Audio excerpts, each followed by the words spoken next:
Hai, minasan konnichiwa. Saya Hardianto, dosen prodi Bahasa Jepang dari Universitas Widyatama. Kali ini saya ingin membahas sekilas mengenai Yakuwarigo. Apa itu Yakuwarigo?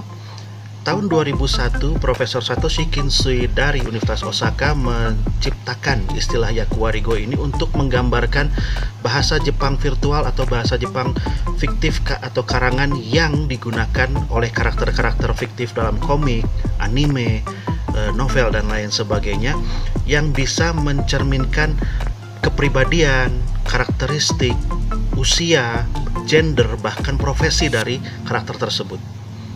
Jadi dalam bahasa Jepang, karakter yang berbicara dengan bahasa tertentu itu bisa kita lihat dia itu pekerjaannya apa, usianya berapa, gendernya apa, atau bahkan asalnya dari mana. Karena sedemikian banyak dan beragamnya ragam bahasa Jepang itu. Tapi apa sebenarnya Yakuwarigo itu? Yakuwarigo ini, untuk jelasnya sebaiknya kita ambil contoh dari bahasa. Mungkin kalau Anda dulu menonton film-film kartun di mana ada tokoh bajak laut di dalamnya. Tokoh-tokoh bajak laut dalam film kartun yang berbahasa Inggris itu pasti bicara dengan kata-kata yang khas seperti "Yar, shiver me timbers" dan lain sebagainya seperti itu. Kesannya seolah-olah semua bajak laut dalam film dan semua bajak laut yang ada di dunia nyata semuanya bicara seperti itu. Tapi tentu saja ini tidak benar. Itu hanyalah sebuah bahasa rekaan atau sebuah bahasa karangan yang memang diterapkan pada karakter bajak laut untuk lebih memperkuat citra bajak laut itu. Ini bahkan sampai dibawa ke dalam film Pirates of Caribbean, citra seperti ini. Tapi tentu saja dalam kehidupan nyata sehari-harinya tidak mungkin semua bajak laut bicara dengan cara seperti itu. Pada zaman dahulu, bajak laut itu berasal dari berbagai macam bangsa dan berbagai macam bahasa. Jadi tidak mungkin waktu mereka masuk ke dalam dunia bajak laut, direkrut sebagai bajak laut atau berprofesi sebagai bajak laut, tiba-tiba cara bicara mereka berubah seperti itu, tidak. Mereka bicara tetap dengan bahasanya masing-masing, Perancis, Portugis, Spanyol, Inggris, dan lain sebagainya. Jadi kenapa dipercaya bahwa bajak laut itu bicara seperti itu? Itu adalah karena citra yang sudah melekat dari bajak laut tersebut diperkuat oleh bahasanya itu. Makanya digunakan terus.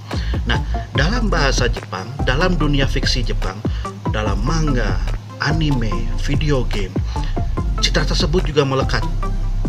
Gitu. Jadi ada gaya bahasa tertentu yang sudah menjadi ciri khas dari orang-orang dengan sifat-sifat tertentu, profesi tertentu, dan bahkan gender ataupun usia tertentu.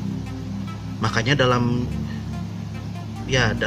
cerita fiksi seperti manga, anime, dan sejenisnya, orang tua cara bicaranya pasti khas. Ada gaya bahasa orang tua atau lebih kita kenal dengan sebutan Rojingo. Terus ada gaya bahasa khas untuk anak-anak, Kodomo no Kotoba. Lalu ada cara bicara yang khas dari dialek atau aksen dari masing-masing daerah. Kita menyebutnya sebagai hogeng atau dialek.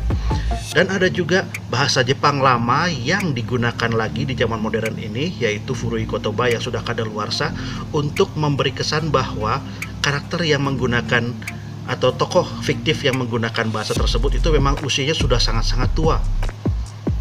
Gitu. Nah, Yakuwarigo ini adalah ragam bahasa Jepang yang ditemukan di dalam cerita-cerita fiksi seperti manga, anime, novel, bahkan video game untuk memperkuat citra dari karakter yang menggunakannya atau yang mengucapkannya.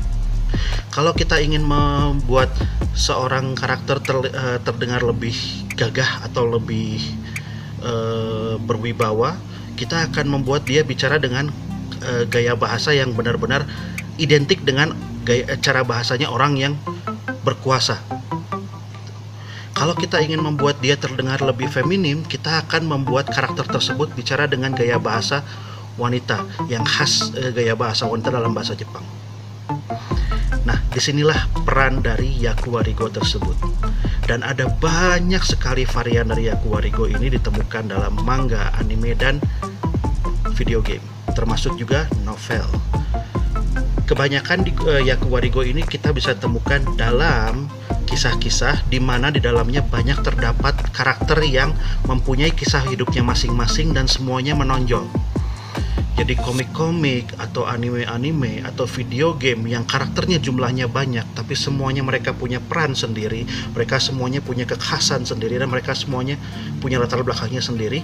Supaya karakter tersebut mudah untuk dibedakan satu dengan yang lainnya, mereka harus punya ciri khas. Disinilah Yakuarigo turut berperan. Jadi supaya mudah dibedakan oleh pembaca, makanya tiap karakter nanti akan mempunyai cara bicaranya yang berbeda-beda atau khas dari masing-masing. Contohnya, karakter utama itu selalu bicara dengan bahasa Jepang standar.